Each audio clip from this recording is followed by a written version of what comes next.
ఈ nuclear డివైస్ని India ఎవరి మీద ప్రయోగించదు అని చెప్పారు.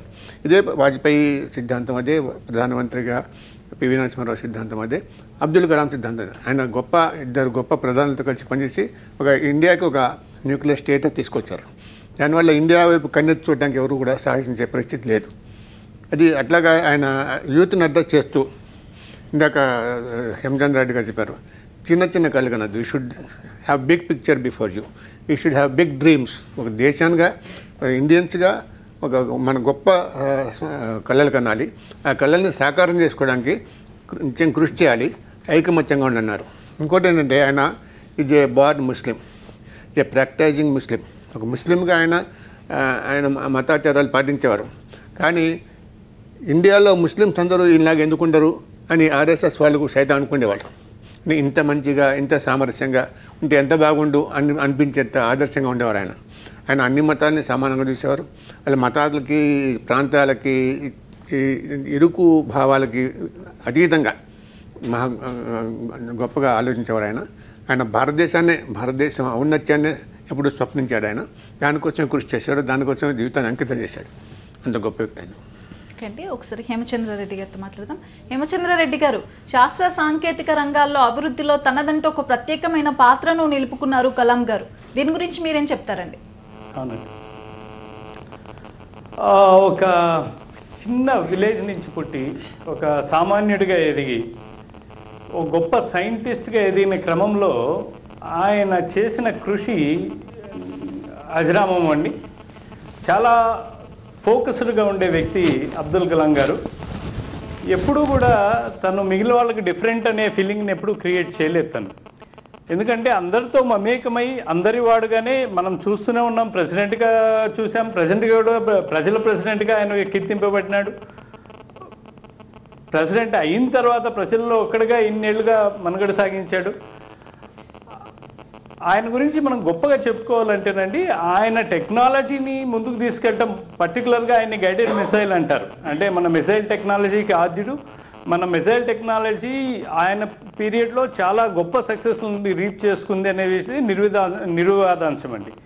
కాకపోతే ఏంటంటే ఇందాక డాక్టర్ గారు కూడా చెప్తున్నారు, ఆయన ఫోకస్ ఎక్కడ ఉండిందంటే టెక్నాలజీ ట్రాన్స్ఫర్ మీద ఎక్కువగా ఉండిందండి. అంటే టెక్నాలజీ ఉన్నదాన్ని ఏ విధంగా మనం ప్రజలను సులభతరంగా బతికించడానికి, లేదంటే వాళ్ళ లివింగ్ వాల్యూ సిస్టమ్ని పెంచడానికి, లేదంటే వాళ్ళ లివింగ్ స్టాండర్డ్స్ని పెంచడానికి ఉపయోగించగలమని ఆలోచిస్తూ ఉండేవారు. వారి ఆలోచనలో ఒక గొప్ప ఆలోచన ఏంటంటే పురం అండి, providing urban facilities in rural areas. ఈ అర్బన్ రూరల్ ప్యారిటీ బాగా పెరిగిపోతుంది, డివిజన్ బాగా పెరిగిపోతుంది అన్న క్రమంలో, ఎందుకంటే రూరల్ నుంచి అర్బన్కి మైగ్రేషన్ జరుగుతుందని ఆలోచించి ఆయన అన్నారు, ఇలాంటి ఫెసిలిటీస్ మనం రూరల్ ఇండియా కూడా ఇవ్వగలిగితే బహుశా హార్మోనీతో, ఎంటైర్ కంట్రీ హార్మోనీతో ఉంటుంది, ఈ క్రాస్ మైగ్రేషన్ అనేది ఉండదు అని ఆయన విశ్వసించారండి. ఈ పురం అనే కాన్సెప్ట్ని చాలా గొప్పగా తీసుకెళ్లారు ఆయన భారతదేశం మొత్తానికి కూడా.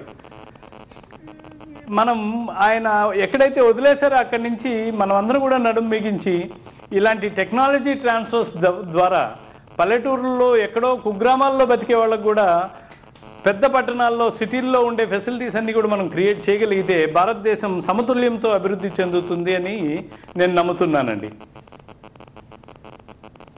బిఎన్ ప్రసాద్ గారు, పేదవాళ్ళందరికీ కూడా ఏదైతే గుండెకి సంబంధించి బాధపడుతున్న సమయంలో ఈ కొరోనరీ స్టంట్ డాక్టర్ సోమరాజు గారితో కలిసి ఇన్నోవేట్ చేయడం జరిగింది. సో దీని గురించి ఏం చెప్తారు? ఎందుకంటే ఈ కార్డియాక్ స్టంట్లు అంటే చాలా ఎక్స్పెన్సివ్గా ఉండేవి. ఒకప్పుడు 80,000 రూపీస్ అలా ఉండేవి. అది డాక్టర్ సోమరాజు గారు కలాం గారితో చెప్పినప్పుడు ఆ స్టంట్స్ ఇవ్వండి, మా వాళ్ళు డిఫెన్స్ ల్యాబ్లో దాన్ని తయారు చేయిస్తామని చాలా లో కాస్ట్తో చాలా స్టంట్లు తయారు చేసి శాంపుల్స్గా ఇవ్వడము, అవి డాక్టర్ సోమరాజు గారు చాలా సీరియస్గా తీసుకుని మెడిసిటీలో ఉన్నప్పుడు యానిమల్ స్టడీస్తో అన్ని తయారు చేయడము, అన్ని యానిమల్స్లో అది సక్సెస్ అవ్వడము, తర్వాత దాన్ని పేషెంట్స్లోకి సక్సెస్ఫుల్గా ఇంప్లాంట్ చేయడము. కనుక ఒక్కసారి 70,000 to 80,000 కాస్ట్ ఉన్న స్టంట్ని మేము లెస్ దాన్ 10,000కి తీసుకురావడం జరిగింది. దీనివలన ఇంటర్నేషనల్ కంపెనీస్ కూడా వాళ్ళ స్టంట్ని 80,000 నుంచి 35,000కి తీసుకురావడం జరిగింది. So it's even for rich people there is an advantage of international stents. Cost తగ్గడము, అలాగే పూర్ పేషెంట్స్కి ఈ 10,000 లోపల స్టెంట్ దొరకడము, ఇది నిజంగా కలాం గారి గిఫ్ట్ అనే చెప్పచ్చు. సో ఒక టాబ్లెట్ కూడా కనిపెట్టారండి. ఎందుకంటే ఆయన ఏమన్నారండి, విలేజెస్లో ప్రతి patient cannot come to cities కనుక ఒక ట్రైన్డ్ వర్కర్కి చిన్న దిస్ ఐప్యాడ్ లాంటి ట్యాబ్లెట్ ఇచ్చి బేసిక్ క్వశ్చనర్, ఈ పేషెంట్కి జ్వరం ఎప్పుడు వస్తుంది, ఇటువంటివి ఒక 10 క్వశ్చన్లు తయారు చేసి వాళ్ళు ఫీడ్ చేస్తే ఇక్కడ హైదరాబాద్లో వాళ్ళు చూసి దానికి డైరెక్షన్ ఇవ్వడము, వైద్యం చేయడము, దాని గురించి he was very particular that every village the skilled labor should carry these tablets and then take the questionnaire from the patients and then transfer to the people in the cities. ఒక scientist, ఒక missile expert ఈ polio వాళ్ళ గురించి ఆలోచించడం, లేకపోతే stent తయారు చేయించడం గురించి ఆలోచించడం అంటే ఆయన creative mind he used to think about people and their difficulties always. వాళ్ళని ఎట్లా హెల్ప్ చేయాలనే ఆలోచనలు ఉండబట్టే, లేకపోతే ఒక మిసైల్ సైంటిస్ట్కి, ఒక టెక్నాలజీ తెలిసిన వాళ్ళకి ఈ స్టెంట్ గురించి ఆలోచించే తీరిక కానీ, లేకపోతే లెగ్ గురించి విజ్ఞానం ఉండదు, అంత ఆసక్తి ఉండదు మీ దగ్గరికి వచ్చి గురించి. అందుకనే చాలా ఎడిటోరియల్స్లో అబ్దుల్ కలాంని, ఒక సైంటిస్ట్ని, తర్వాత ఒక డాక్టర్ని, ఒక కంప్యూటర్ స్పెషలిస్ట్ని, ఒక ఇంజనీర్ని కలిపి కూర్చోపెట్టి పని చేయడంలో is called a greatest welder అని. ఎందుకంటే డిఫరెంట్ పీపుల్ ఎవరికి వాళ్ళ పనిలో ఉంటారు. అట్లా కాదు, ఒక కంప్యూటర్ అతన్ని, ఒక డాక్టర్ అతన్ని, ఒక ఇంజనీర్ని, ఒక సైంటిస్ట్ని తీసుకొస్తే the product will be much more useful to the common people అని. So is the best welder of the people. అంటే do you find anybody on similar lines sir? ఇప్పుడు అబ్దుల్ కలాం లాంటి వ్యక్తి ఇప్పుడు మనకు లేరు, అటువంటి వ్యక్తి మీకు మన భారతదేశ చరిత్రలో ఎవరైనా కనిపించారా కంపేర్ చేయడానికి? ప్రస్తుతం అయితే నాకేం తెలియదు, ఎక్కడైనా ఉండుండొచ్చు, but it's a great personality. మనకు తెలియదు, it's a great personality by himself. Murthy garu, ప్రాథమికంగా he believed in life excellence. వ్యక్తిగతం అంటే కంటే ప్రతి ఇండివిజువల్కి లైఫ్ ఉంటుంది, ఆ జీవితాన్ని ఉన్నతంగా తీర్చిదిద్దాలి, వారిదైనా, దేశానిదైనా, ఎవరిదైనా. కాబట్టి ఈ believed in the philosophy of life excellence. కాబట్టి ఆ డిఫెన్స్ రంగంలో ఉన్న ఒక సామాన్య వ్యక్తి గురించి ఆలోచించగలిగే సామర్థ్యత వారిలో ఉండింది. అది తర్వాత 2004లో ఆయన ప్రెసిడెంట్ ఆఫ్ ఇండియాగా ఉన్నప్పుడు ఈ sustained injury to his shoulder. Then ఆయన ఆర్మీ హాస్పిటల్కి వెంటనే తీసుకుని వెళ్ళి సర్జరీ కోసం డిసైడ్ చేశారు. అప్పటికి నేను ఎఫ్ఆర్ఓ వర్క్ చేసి 10 years అయింది. అయినా కూడా గుర్తు పెట్టుకుని I want to see my doctor అని అనడము, వెంటనే అక్కడ ప్రెసిడెంట్ స్టాఫ్ నన్ను వచ్చి ఆర్మీ హాస్పిటల్ తీసుకెళ్ళడం జరిగింది. కానీ నాకు ఎందుకో ఎక్స్రే చూపిస్తే ఇది వితౌట్ సర్జరీ అతుకుతుంది అన్న ఫీలింగ్ ఉండి, sir there is no need for surgery అని అంటే, అందుకనే నేను నిన్ను పిలిపించాను అని చెప్పడము. నేను రాష్ట్రపతి భవన్లో ఒక 3 weeks ఉండడము, అదృష్టం ప్రకారం ఆ ఫ్రాక్చర్ అతకడము, ఇది ఒక నాకు ఆయనతో ఎంతో రుణపడి ఉన్నాను. ఎఫ్ఆర్ఓతో పనిచేయడమే, ఆయనకి వైద్యం చేయడానికి కూడా అవకాశం దొరకడం ఒక ఫార్చునేట్ అసోసియేషన్ కింద చెప్పుకోవచ్చు. అది ఈ సంగతి ఆయన చాలా మీటింగుల్లో ప్రతిసారి my doctor friend treated me without surgery, without cutting me అని చెప్పడం జరిగిందండి. డాక్టర్ ప్రసాద్ గారు, ఎఫ్ఆర్ఓ అన్నారు కదా, దాని గురించి వివరిస్తారా? What does it mean? FRO అంటే sir it's called floor reaction orthosis. ఎందుకంటే పోలియోలో మజిల్స్ చాలా వీక్గా ఉంటాయి. మజిల్స్ వీక్గా ఉన్నప్పుడు ఏమవుతుందంటే మోకాలు తెలియకుండానే మడత పడిపోతుంటుంది. అందుకని ఏం చేశారు, ఆ ఎఫ్ఆర్ఓ డిజైన్లో ఎప్పుడైతే పాదం ముందుకు బరువు తీసుకుంటుందో ఇక్కడ ఒక లాకింగ్ సిస్టమ్ పెడతారు, బెల్ట్. కనుక మోకాలు పడిపోకుండా అది వెనక్కి నొక్కుతుంది. So the reaction starts when the foot touches the ground. That's why it's called floor reaction. That's a great idea, sir. That's a great idea. The second thing is taking the sizes. One need not take measurements and again manufacture. There are already 8 or 9 sizes are there. Whichever length that fits in, we used to give it to the patient. ఇప్పుడు ఇది FRO అనేది popular throughout India, ఇతర దేశాలు కూడా తీసుకున్నారా? Because polio అనేది మన కంట్రీలోనే ఎక్కువ ఉంది. ఇప్పుడు polio for the last 10 years thanks to one person, ఇప్పుడు polio is almost eradicated in India.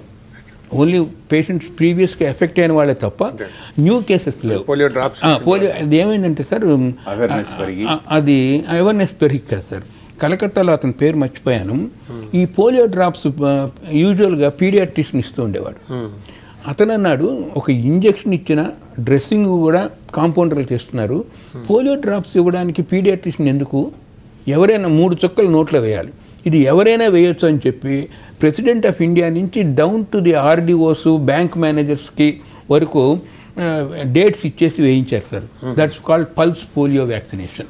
Doctor Prasad ఇందాక పోలియో పల్స్, పోలియో ఆదివారం అని అది సామాన్యులకు కూడా, WHO gives vaccine free of cost, అది ప్రతి వాళ్ళు వేయండి అని చెప్పి అది చెప్పడంతో ఇప్పుడు for the last 10 years there is no fresh case recorded in the polio. Great.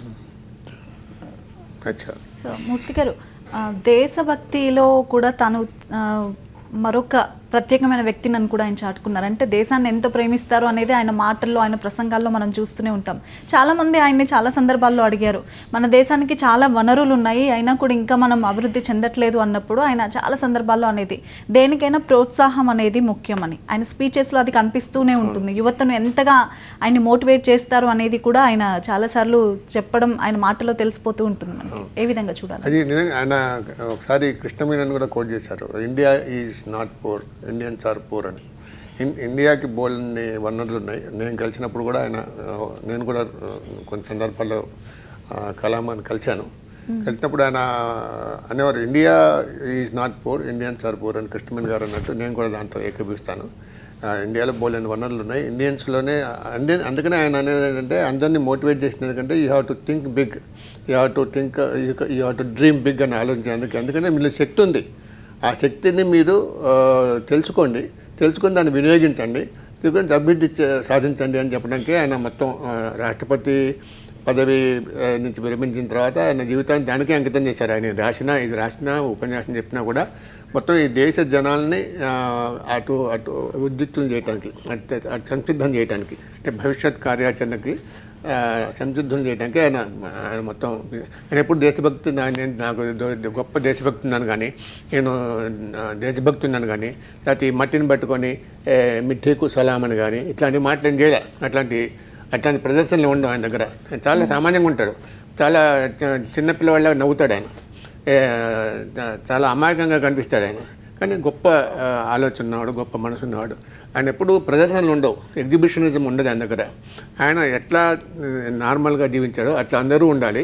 నేను గొప్పలు చెప్పుకోక్కర్లేదు, మనం సాధించాలని చాలా ఉంది, మన శక్తిని మనం తెలుసుకోవాలి, దాన్ని ఆవిష్కరించుకోవాలి, దాన్ని దేశ అభివృద్ధికి ఉపయోగించుకోవాలని ఆయన కోరాడు. అదే ఆయన ఏ పుస్తకంలో రాసిన, ఏ ఉపన్యాసంలో చెప్పినా, ఆయన కలిసినప్పుడు వ్యక్తిగతంగా మాట్లాడినా కూడా అదే చెప్పారు ఎక్కువ.